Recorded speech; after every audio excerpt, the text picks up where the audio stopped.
हमारे ऊपर प्रभु की कृपा है ये हम कैसे पहचाने? ये 8 लक्षण प्रकट होने लगते हैं जिसके ऊपर प्रभु की कृपा होती है। हमारे ऊपर प्रभु की कृपा है ये हम कैसे पहचाने? तो ये 8 लक्षण प्रकट होने लगते हैं जिस पर हरिजू की प्रियाजू की कृपा है। पहला, घोर अपराध करने वाले के प्रति भी दया की भावना,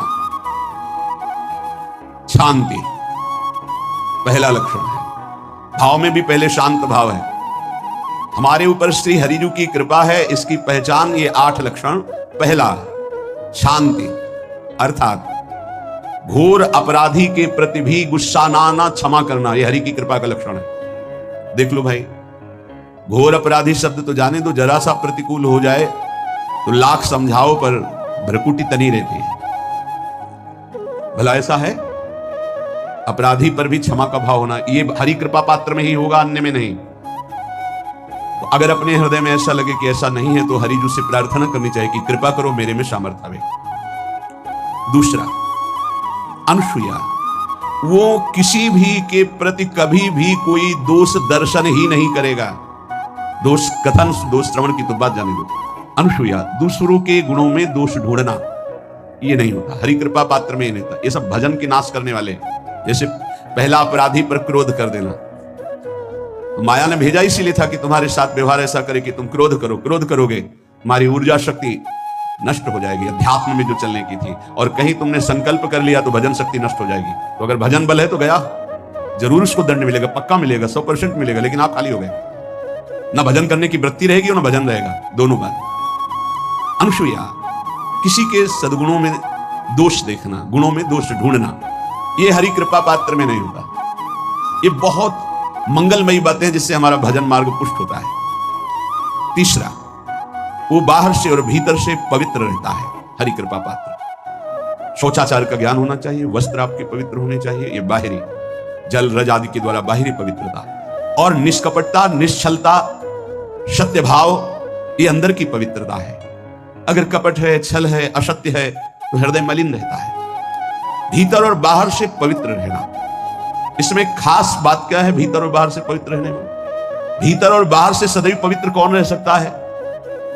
तो बोले जो पुंडरीकाक्ष भगवान श्री हरि का प्रियाजू का स्मरण करता रहता है, वो शवाभ्यंतर शुचि, वो बाह्य और अभ्यंतर दोनों से पावन रहता है। तीसरी जो कृपा का लक्षण है, अर्थात वो सदैव भगवत चिंतन परायण, शौचाचार का पालन करने वाला, बाहर और भीतर से हरि कृपा पात्र पवित्र रहता है। चौथा, ऐसे कार्यों का अनुष्ठान न करें जिनमें हमारा भजन छूटता है, जिनमें सत्य छूटता है, जिनमें भगवत भाव छूटता है। जैसे आपके ऊपर कृपा हुई, आप भगवत मार्ग में चल रहे हैं, अब आप ऐसे संसारिक कार्यों का अनुष्ठान कर रहे हैं जिनमें आपकी चित्तवृत्ति बिल्कुल भगवत विमुख हो रही, तो जीवन का लाभ क्या होगा? लाभ तो है भगवत स्मरण से।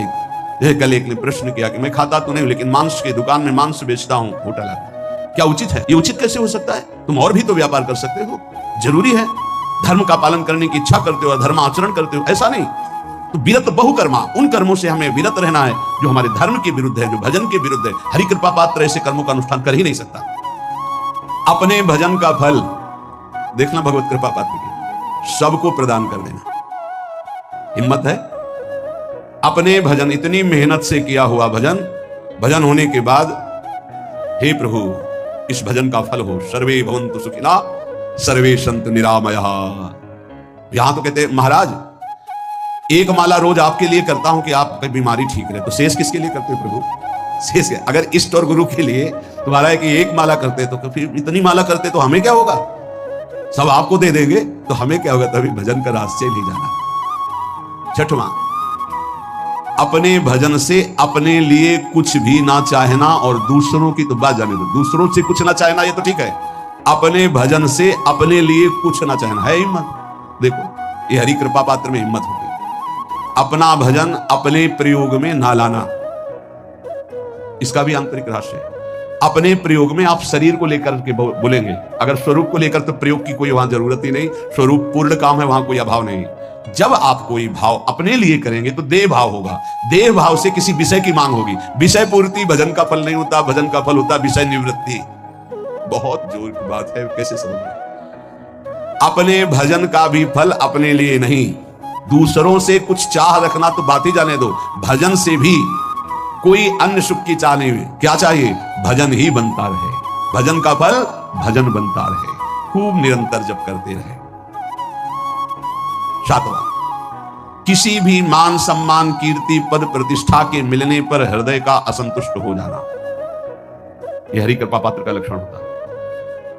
प्रणाम नमस्कार जय हो तो हृदय में असंतुष्ट हो जाना चाहिए। कोई किंचन मात्र अभिमान न उदय हो जाए। प्रभु बचाओ, ये माया की चकाचौंध से बचा लो नाथ। कौन सा अपराध बन गया कि आपकी जय की जगह यहां हमको ऐसा सुनना पड़े।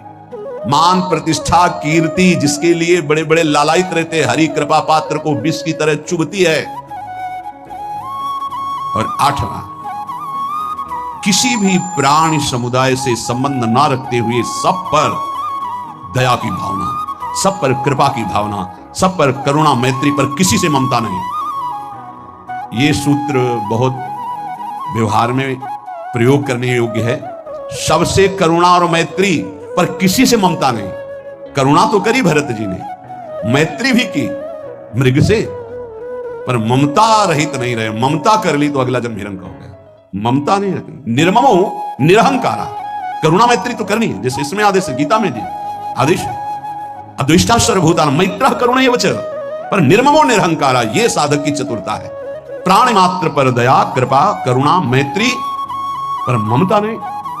ममता किसी से, और यहां करुणा मैत्री ये तो गायब हो गई, केवल ममता रह गई है। अपने शरीर से ममता, शरीर संबंधियों से ममता, विषय भोगों से ममता, यही जहर है। संबंध में ये ममता ही जहर है, विचारों में अहंकार जहर है,